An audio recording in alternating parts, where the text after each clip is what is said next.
And if you look at some of the smartest, biggest minds that control billions and billions of dollars, they're all coming to that same conclusion now, that the period of time has gone from Ray Dalio to all others. And it is.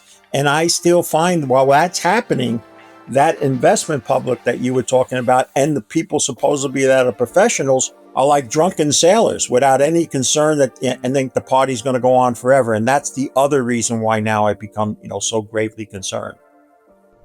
Peter Grandich of Peter Grandich and Company, a veteran of 40 plus years on Wall Street and also author of the book Confessions of a Former Wall Street Whiz Kid. It is so wonderful to see you again, Peter, and it's great to welcome you back to the show. Thrilled to have you on today.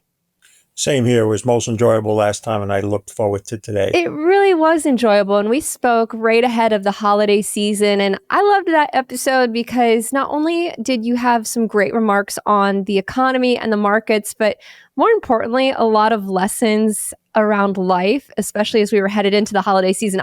I loved that one. It was so memorable, so I'm thrilled to have you back on today, Peter. Let's start where we always start on this show. And since it has been a while, that's what that big picture, macro view, that framework in which you were looking at the world, the economy, where you see things today, where you see things headed, more of that outlook. And as you know, Peter, on this show, you can take all the time you need to set the table, if you will. Sure. Well, thank you for the blessing of this opportunity. I start by saying, as you noted, I'm in my 5th decade.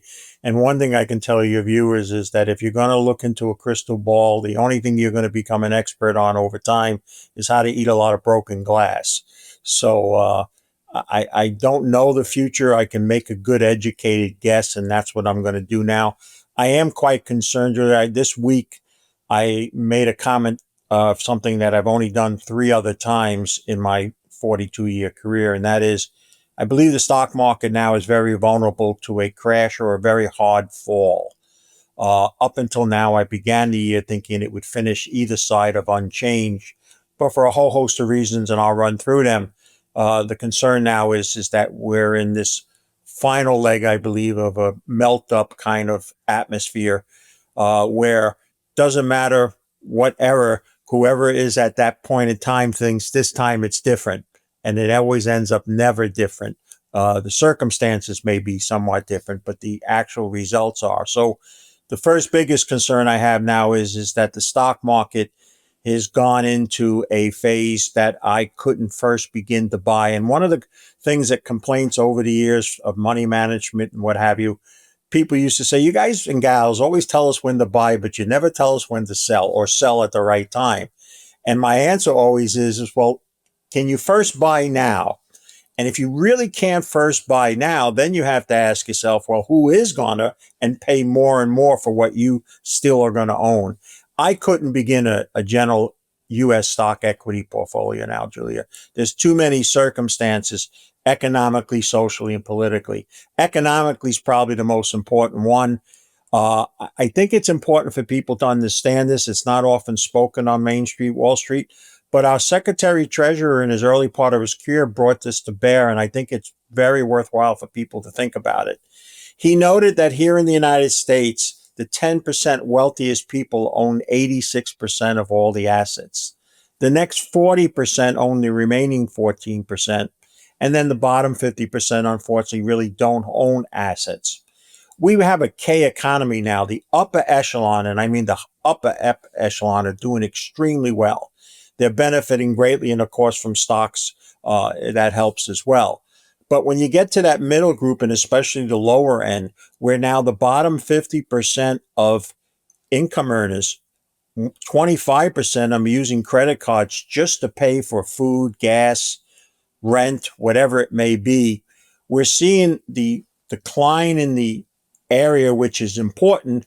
The upper echelon doesn't feel it, but history never allows that upper echelon to pull a lot of those people up. Eventually, as more and more people are struggling, eventually some of that good stuff at the top gets pulled down somewhat. That's the easiest and shortest way for me to describe it. The other problem that I have is the political. If and when we have this next financial crisis, and I believe one will come, I don't know when and where, we don't have the political power now to go into a room with two parties to do whatever's necessary to fix it. The political paralysis now is probably as bad or severe as the separation was before the Civil War. There's literally two ways of thinking here, and the middle ground is gone. So the political aspect isn't there to be bullish and excited. Not to say also that as a firm, we manage a lot of small businesses' capital, and small business owners just keep telling us it's more difficult now to run a business than any other time. And I don't mean just as Trump came in, over these last few years. And then socially, all the issues that are happening socially that aren't bullish, in my opinion. And therefore, I can't see myself going out and starting a large general US equity portfolio. Now, I'll just add this.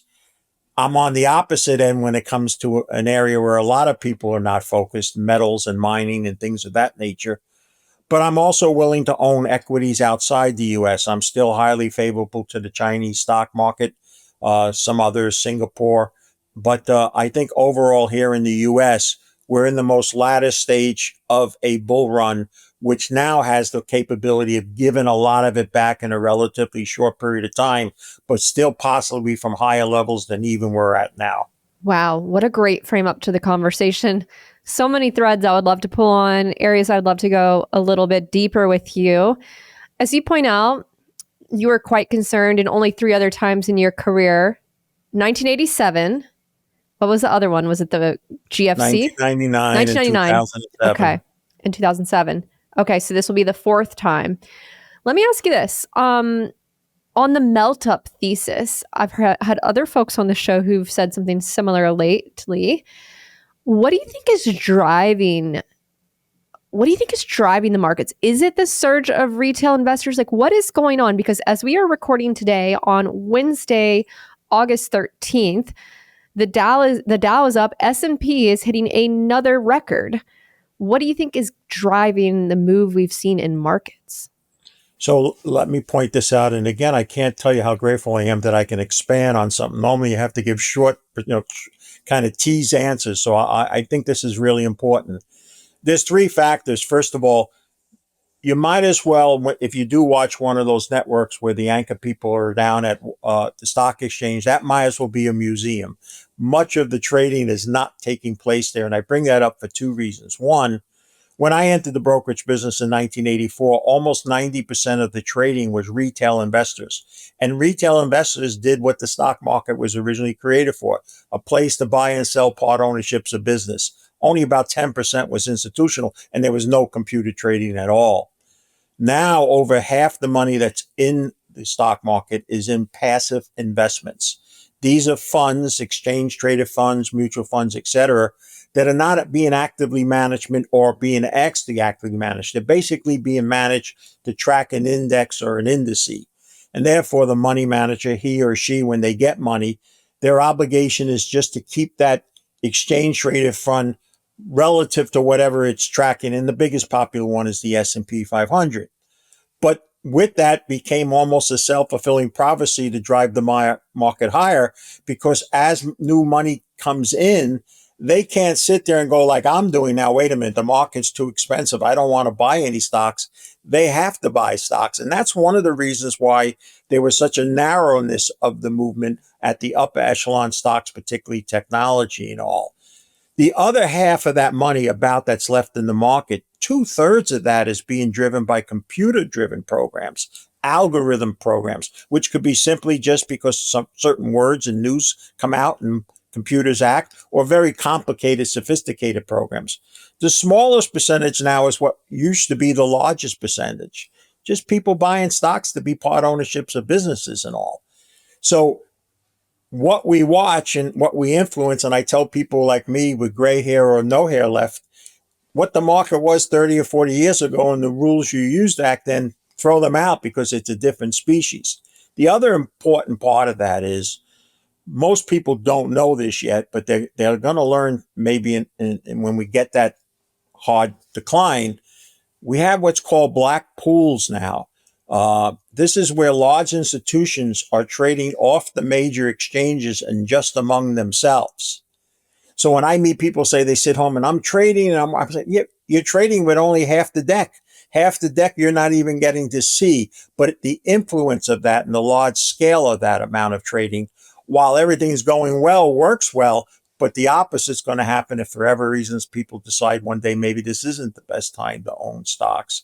The other concern I have, and this people say, well, it's easy for you to say it, you're this old dinosaur from the 80s.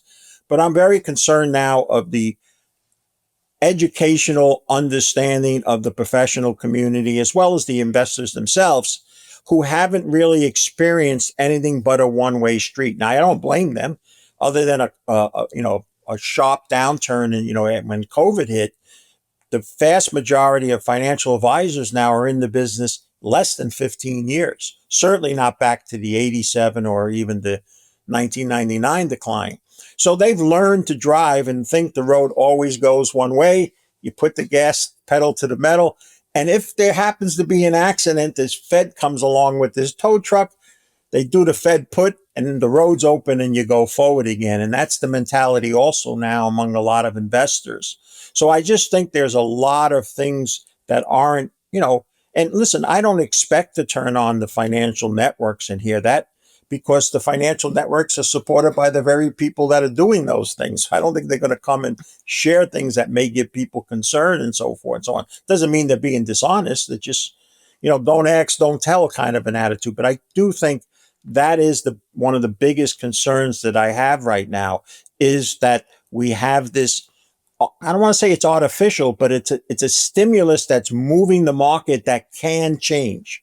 And one other thing I'll just add, and this does cause some grief by about half the population, and that is, while Trump, I think, has done marvelous work on things like law enforcement and immigration, what he's decided to do here regarding a trade war by taking in a big stick instead of an olive branch, I think is going to come back to bite us. And I'll be glad if you decide you want to go that route to talk more about that. Mm-hmm.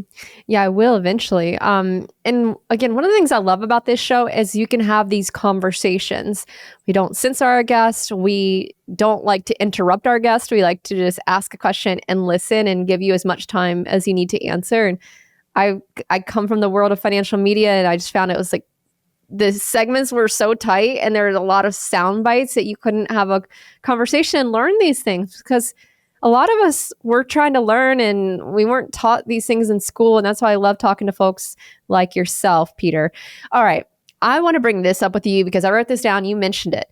The mentality in the markets from the players in the markets, and especially that Fed put mentality. We have the September meeting coming up. There seems to be a much more broader expectation now of a rate cut in September. The odds have increased, or that's the expectation. What do you make of it? What do you think? What are you thinking about the Fed in September? Are you expecting a rate cut? And how do you kind of think about the odds and the impact on markets depending on what the move is?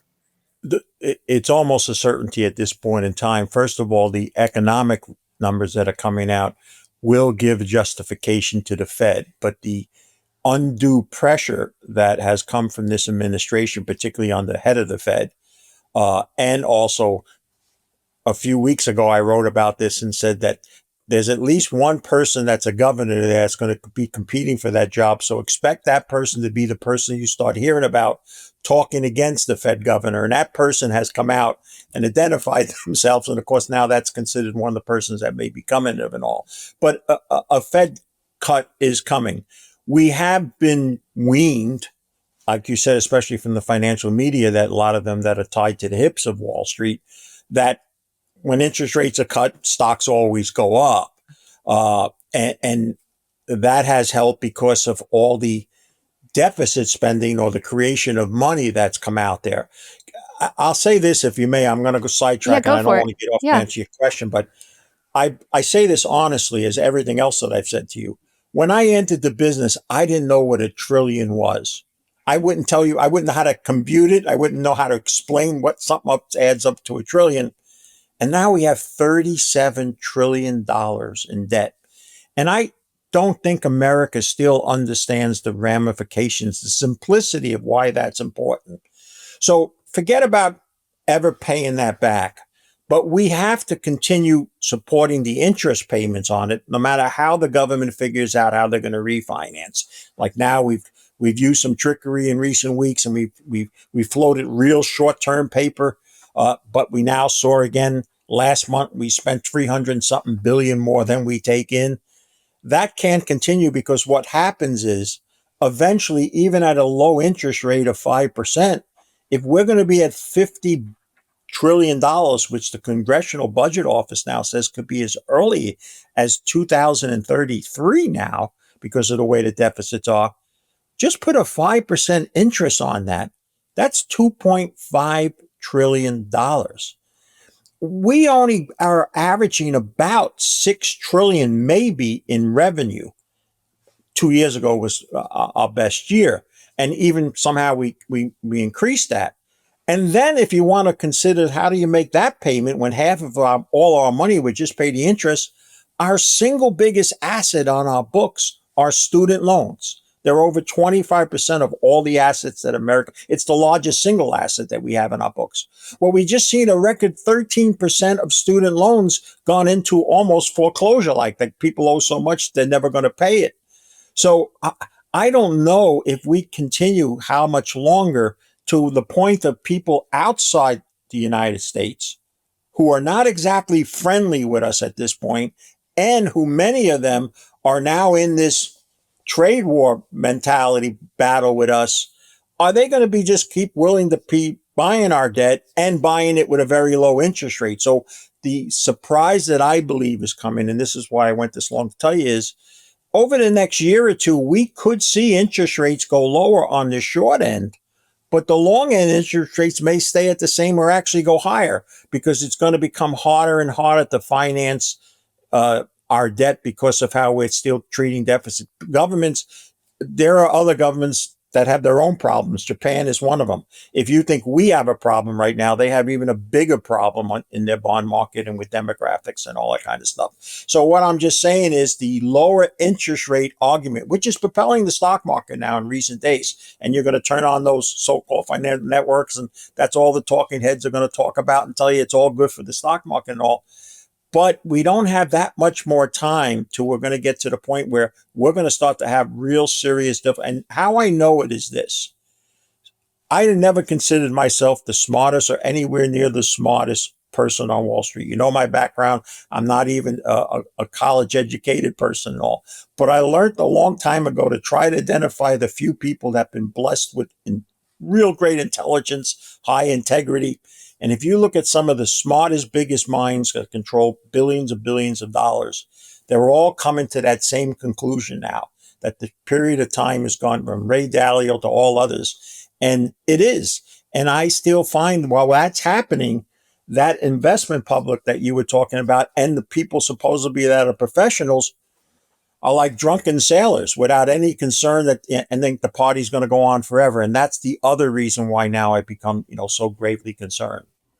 Gold prices have been breaking all-time highs this year, but price appreciation isn't the only way to profit from owning gold. You can earn a yield on gold paid in gold without selling your gold or silver. Unlike dollar yields that can be slashed or even go negative, a yield on gold paid in gold means more ounces in your account every month, not paper. Monetary Metals is revolutionizing the way people invest in gold and silver. Instead of paying to own the metal, now you can get paid to own it. Right now, there are opportunities for you to earn 4% on gold paid in gold in their marketplace. The interest you earn is paid in ounces of physical gold or silver, which you get in addition to any price appreciation that comes from gold and silver during the year. The question is this: why earn in dollars when you can earn in gold? Join thousands of investors who are earning a yield in physical gold and silver every month with Monetary Metals. Visit monetary-metals.com/Julia to learn more. As you point out, the ramifications, and they're really serious, and that we could see rates go lower on the short end, and they may stay the same or go higher on the long end. Can you help me, and maybe that lay person out there as well, help me understand the significance of that dynamic? If we see that play out, help me understand the significance of it. Sure. So most of what Americans borrow on, whether it's their mortgages, their cars, what have you, are generated based on what long rates are, because you're borrowing for a fairly long period of time. So what 6 months or a 1 year T-bill is not half as important what the 10-year note or the 30-year treasury may be. So that's what's really critical. Now, so when Trump jumps up and down and screams that you have to have lower interest rate, it does help the economy, okay?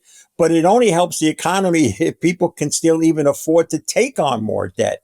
We're now seeing people to the point that they're ordering food delivery and borrowing against it. Just to Yeah, have, and the buy now, pay laters too. yeah, that is another signal of excess.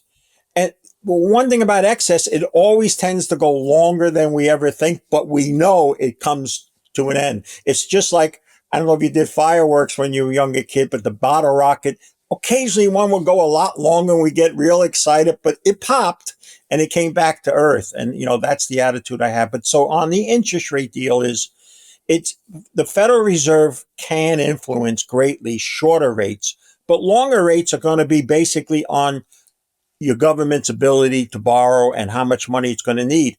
And let's not forget this, and this has been lost, I think, and I don't mean by you by any means, but the media just left it. We had a president when he came in the early days was sitting there with Musk talking about how Doge and all is going to not only get rid of the deficits, but it's going to pay down the debt. We're going to find so much money and do so much to that. That's all gone. Deficit spending is just completely out of control. There's not any sense or any desire on either side of the aisle, other than a couple individual congressmen and senators, to do anything even about the deficits. And this is all occurring at a time when I'm here to say, and of course I'm a big proponent of the BRICS and countries moving away from the United States and de-dollarization. But this is coming at a time when there's no way even the best of bullish people could say that we have more friends in the world ready to help us if we have a problem. I think we have less friends. And this is a time, if we're going to keep having these deficits and have to seek borrowing, especially outside the United States, we're running the risk that one day some of these people may say, listen, I'll do it, but at a lot higher rate. Or you know what? I don't even want to do it anymore.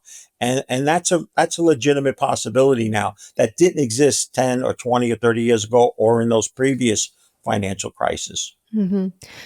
Peter, I want to go back to the markets one more time. In 1987, you called that crash. That's how you got the Whiz Kid nickname. I think you were on TV, right? Was it Good Morning America or something? It's all the crash forecast in August. Yes. And the market went up 3% higher, which was a lot then because we were only in the 2000s.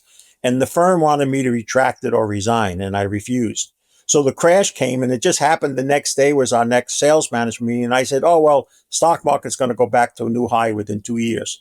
So if they thought you were nuts before, the next day after, they thought you were doubly nuts and all. But so I got interviewed by Good Morning America and a guy named Steve Crowley, and he called me the Wall Street Whiz Kid. Yep. For a kid that didn't even finish high school, and I used that moniker to my advantage for the next 40 years. But that's how it was created. Okay. So 87, 1999, leading up to the dot-com bubble, 2007, leading up to the financial crisis, housing crisis, whatnot. So I'm kind of asking this question just for a bit of context. In the course of your career, that 40 plus years, you're talking about being quite concerned. You've only been quite concerned 3 other times, the ones I just mentioned, and that we're in this final leg of the melt up. Would you say that, are you more concerned than you've ever been, or is it about, equal to those time periods? Just trying to get a little bit of context. And I don't even know if that's a good question. It is. Okay, but I am, yeah, okay. So the answer is far more concerned for a few reasons. Mostly because we're not in the same economic, social, political shape that we were in those last 3. I would argue that all 3 are far worse than any of those periods of those 3, especially on the political aspect. I don't think, if for whatever reason the market crashed after we were done with this show, I don't think both these parties can go in a room and solve anything like they somewhat did, at least during those 3. Now, that last one, they didn't do a great job. That was their chance to really restructure stuff. Let's not forget in that 2008 mortgage crisis worldwide, but particularly here, We created quantitative easing. If people can forget and remember, maybe a third or a half of financial advisors weren't even working back then. Uh, Bernanke and Obama came out and said, we're going to give all these banks and bail them out, but don't worry, they're going to put the money into, which is another crisis in America, which we could talk about, infrastructure. We have a huge infrastructure crisis in America. But at that time, going all the way back to 2007, people can go look it up. That's where the money was going to be spent. It was going to put people back to work. It was going to make the economy strong and all. And unfortunately, much of that money stayed on Wall Street. It didn't make it into Main Street and all. The problems now is if we had to come up with another 5, 10, 15 trillion overnight like we did with COVID, I don't know if the world's prepared for that. I don't think the world would be coming here to buy any of that debt at all, let alone what America would have to. So I think all aspects, social, political, and economical, are far worse than those three previous. That's why I think it's going to be harder and longer lasting than those three. And the escape route, which all three had, will not be available this time around. Meaning like the Fed intervening or something like that? Well, just like I said, that somehow we crash, the Fed intervenes, and everybody goes back to buying stock because the vast majority of Americans are struggling day to day. People, again, I point out that much of Wall Street focuses on that top 10%. There is a campaign, and usually it's the smaller people starting in the business and all who focus on that other 40% that have the 40%, and no one's kind of talking to the poor souls that are, one of the big crises here we have, and my wife and I in our latter twilight years here came greatly involved and didn't realize how bad it was until we did, is how many people are struggling just to literally put food on the table or pay a bill. The bills here in New Jersey volunteer at a food bank and you will definitely see. Yeah. And so all of that is far worse than it was back at those period of times. And what will happen is everybody will ask for the government to do something. But the government's tools to do something and the availability and the cohesiveness as a government to perform that, I don't think is anything remotely close to back then. And that's why I'm afraid that if we're right, no one knows for certain, but if we do have another sort of crisis, it's going to be far worse and much more longer lasting because we don't have the abilities to get out of it in the ways that we did in the previous ones. Yeah. And Peter, as you point out, a lot of that money post-financial crisis, it stayed on Wall Street. And then we also had like ZERP, which inflated asset prices too. And as you also point out, that's the top 10% that own, 86% of the assets. The other 40% own that remaining 14, the K-shaped recovery. And then we still have inflation. And a lot of people, as you also point out, they are just trying to put food on the table. So it does bring up a really important point of the social fabric of the country. And do you think that's also why we're starting to see more socialist candidates emerge? Like look at New York City, the mayoral candidate, Mamdani. I don't know if you want to go there, but let's go there if you want to go there. Let's go there. So the reason that they have an appeal, AOC and those type, is because of those people that are really struggling and all. That's when socialism and communism sounds great. Look at all those guys. Look at that Bezos guy and all. He's got to just get some of that to us and we'll all be good. When you got nothing and you still are human beings and got family and little kids, I'll go with that. That sounds great. So they have an appeal now because of that separation of this two-tier economy we have.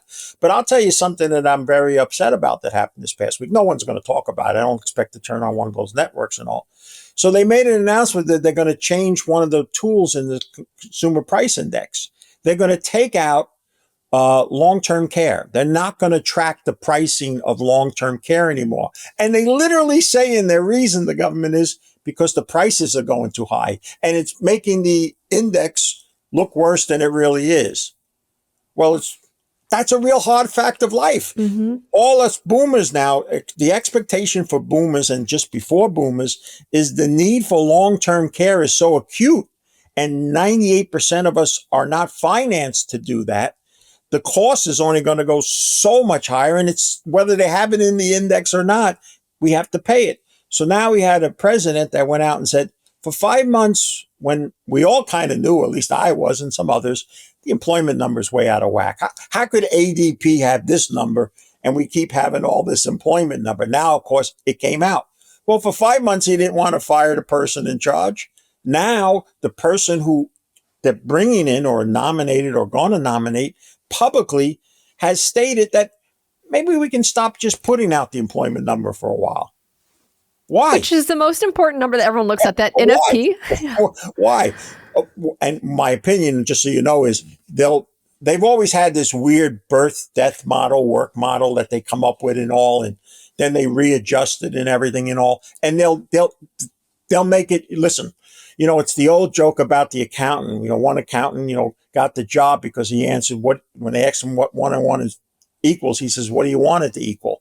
Well, that's kind of what they're going to do here. They're going to make a model that's going to make it look better than it should be and all. But these are all the things that I always like to say to people, that when we look back, we're going to go, see, we should have known. But we're seeing them individually, and we're, like you said, much of America, that definitely the 50%, and a good part of that 40%, they're so busy now and all, they have to just take the word of what they're hearing, whether it's from an advisor or a politician, or because day-to-day life is so much more intense for them than it was for our parents and our grandparents, because we're all caught up in this, this make-believe world of more stuff equals more happiness and all this kind of stuff. But the bottom line is that upper echelon that Wall Street caters to, they have no idea about the life you and I live. They don't make their own food. They don't drive their own cars. They don't take commercial flights. They live in a different world. And I don't blame them in a sense, because they're caught up with that. That's how many of them are born into that. So they're always used to having a nanny and somebody wiping and cutting their food or whatever and all. But the bulk of America that has to go up like you and I and get up and work and all that kind of stuff, we're going much harder and taking much more impact in our lives to accomplish maybe even less than our parents or grandparents have, because every medical study that studies the psychology of today's generation says that they're more messed up and more stressed out than our parents or grandparents were. And that all goes back, and I don't want to go off because I didn't know you'd come here to do this, but we have this false facade that Wall Street and Madison Avenue created, that more money equals more happiness. Oh, and we all look on our social media and everyone looks like they're just living the most fabulous lives. And yeah. Yeah. So the guy driving the bus can never be as happy as the guy that owns the bus company. But in real life, I can tell you, some of the happiest people I ever met were people with little or no means. And some of the most unhappiest people were some people that used to be clients, and the athletes I dealt with who have dreams money that we can only dream of, are some of the most unhappy people that I've ever met. But that's the world we live in. And that's the world that we have to try to figure out now, since they kind of influence most of us people that don't have a lot of say or do, but what could be happening that they can hurt us. And one of the things, like I feel, is that things are going to get much tougher for a longer period of time. And those who still have something, that's where the government's going to have to come to. So when I hear politicians say they're going to lower taxes and all that kind of stuff and all, it can't happen, because governments only take from one end to do to another. And the only other thing they can do is cut spending. And as you can see, that's impossible in Washington, D.C. Peter, let me ask you this. As an investor, how are you thinking about how you want to be allocated? You did mention at the top of this that you're favoring stocks outside of the U.S., China, for example. So whatever you can share, like, how are you allocated? Do you still own some U.S. equities? Like, what are you doing these days? So I did something back in 2021 that really would have been totally advised, and I would understand the people saying that you don't do that. Don't listen to that guy, Grandich. I made a decision back in 2021 that, for reasons that take too long to tell, but that gold, and I'm not a gold bug. I don't have a gold company. I don't sell bars. I don't sell ammo. I don't sell cabins in the woods or anything of that nature. But I believed, because of what was happening with something called the BRICS and how governments around the world were going to move away from the dollar and de-dollarization and all, gold could only go one way, up. And they're going to buy gold, because eventually the inevitable question that would come from our conversation from people would be, if we talk long enough, Well, how does this all come to an end? How do you fix it? What will happen? Eventually, after all the implosions and all the things, and I'll be long in the ground, we'll have to refloat a monetary system that goes back to having something real behind and not just fiat currencies. Now, there's a group out there that will tell you it's Bitcoin and cryptocurrencies, and I'm not here to get into a debate about that and all. But I can tell you they are right in this sense that it's not just going to be a fiat currency again. My argument was the powerful people are using gold, the central banks. And until they change, that's what I wanted to focus on. And of course, since then, gold has outperformed both stocks and bonds, even again this year. So my focus in there is not because, the world's coming to an end or anything in nature, but it just seems to be a place where I feel better. And I don't see any type of signs that we're at, an end of a run and so forth and so on. So it's still early then. I'm sorry? Still early then for gold. Not early. It's not cheap anymore. I wouldn't say it's going to be a lot harder to double or triple from where I was buying it at 1,300. We're now at 3,400. Mm-hmm. We've almost had a tripling in it, but it still has upside, but then it has side events that make it worthwhile and sister relationships like silver and copper. But because the world spent so many years neglecting with limited capital going in to look for new resources, because one of the things, if I may, and I know with you I can, so I don't even have to ask. Oh yeah, you can do it. One of the things that bothers me about these financial commentators and these anchor people when they have the talking heads on is all. So somebody comes on and raves, and that's all they do. They talk about artificial intelligence. That's all it is. And you got to make all sorts of money and everything. And no one bothers to ask them, what I'm hearing is we can barely turn the electricity on now. Where are we going to get all this power from? And from what I understand, you need certain metals to build these places where we can have all this power. So on one hand, they'll say, and they're right, maybe artificial intelligence is going to keep going up. But then we better find ways of how we're going to get higher electrical distribution or power, what power you're going to use, whether it's nuclear. And that's why the nuclear stocks have done well now, because people realize that. But we spent almost 2 decades of neglecting large expansion of looking for these ores, these metals that we need. And then if you really want to get concerned, and this really, if you want to know if you said to me, Pete, what drives you the most crazy about it? We're getting into a potential war with China. Even our own defense secretary said that. He's preparing for a war over Taiwan and China. Yet Trump said, oh, he's my pal. Okay. The bottom line is, if we do get into that war, the things we're going to do to support our side, the military equipment and all, it needs certain critical minerals in order to make them and keep going. Guess where most of those critical minerals are at? The guys that we're going to be fighting. And so I find it absurd that if we can talk about artificial intelligence, and yet if I tried to get on one of those networks and say, well, this is why you should be looking at copper and all, they would toss you off. They give 2 seconds about gold or silver on their markets and all. So my focus and continues to be that in the metals in particular, there's going to be money to be made there, and that's where I've been focused. But in general equity markets, people say, what are you, a communist when you say you like China?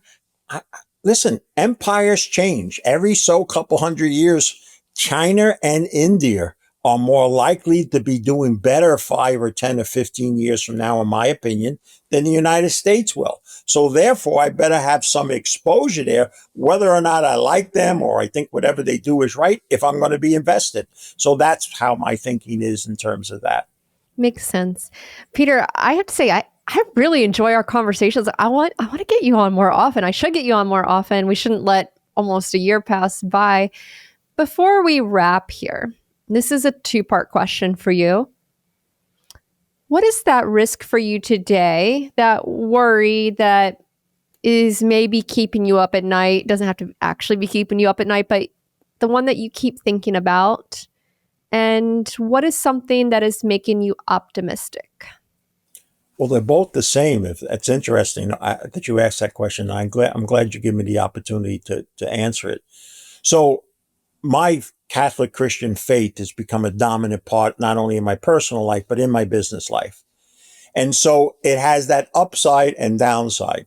So as you get to a point now where I'm clearly in not only the twilight of my career, but at age 69, I may be approaching the twilight of my natural life. So some of the things that we don't think about at 29 and 39, but we start to at 49 and at 59 and by 69, especially living in a 55 and over computer, I talk more to people now about what happens after that might have not had that conversation 10 or 20 years ago. So the biggest concern that I have, and it's probably because of the Catholic guilt, my certainty of where I'm going is still in progress. So I'm always thinking that's one of the important things. I'm also concerned about how uh, people are neglecting people who have been less fortunate and shouldn't be even worried that at least have something to eat and drink and things of that nature. So what little I can do on that end, I focus on it.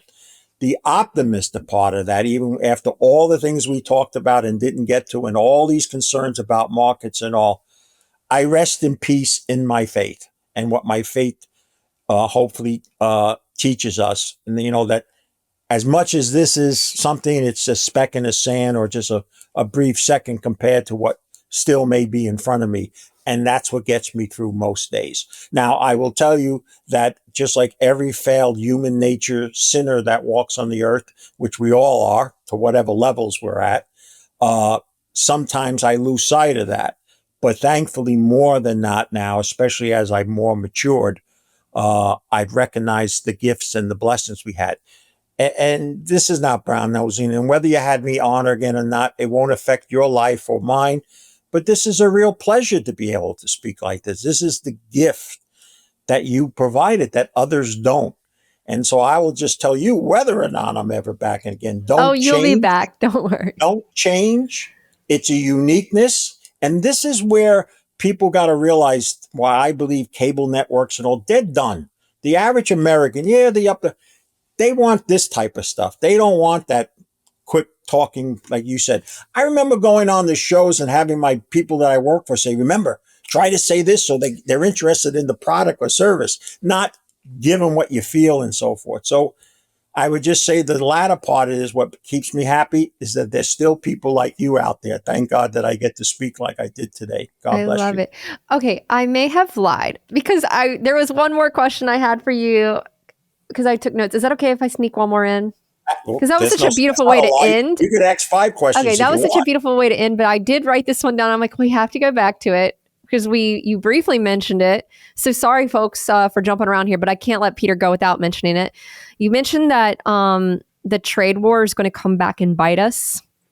I would love to just get your take on that before we go. Sure. So I understand what Trump's seen because it has been uh, more tilted to the world, but that's because American corporations, they saw the advantages of going over and getting cheap labor and things produced, and then they made that much more money, and the CEOs paid themselves $200 million when poor people were struggling at $12 an hour in their factories. But the bottom line is the world had changed.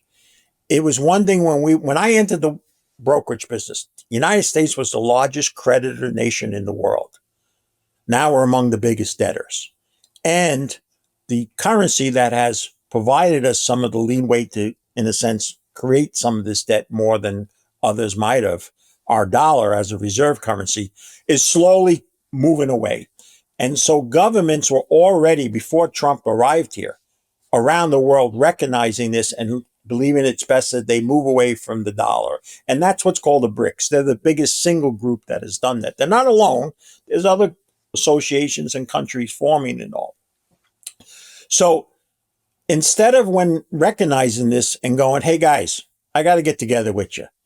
Listen, I know things have changed, but this is too unfair to us. Let's sit down and see if we could work out something. Instead, I'm going to hit you with the biggest stick in the world. And if you don't like it, take a long walk on a short pier. That's the attitude that if you read the media outside the US and the media that's reporting on those countries, that's how those countries feel. So the question you have to ask yourself is, not only did it not go the way he said it was. They were all going to be at our feet. All these deals were going to be done.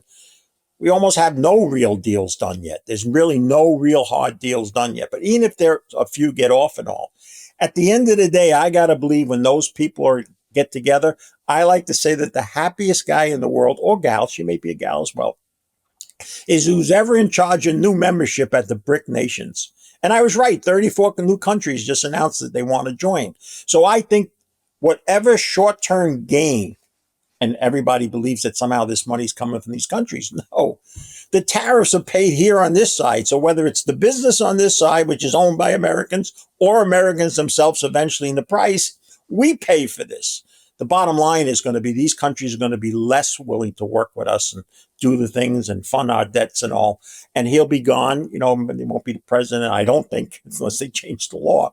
And the bottom line is, I just think as good as he's done on other areas, the trade thing will end up a big, big error, and it will only accelerate the difficulties that were already there before he took over. And only time and tell will whether Peter Grandich was right or not.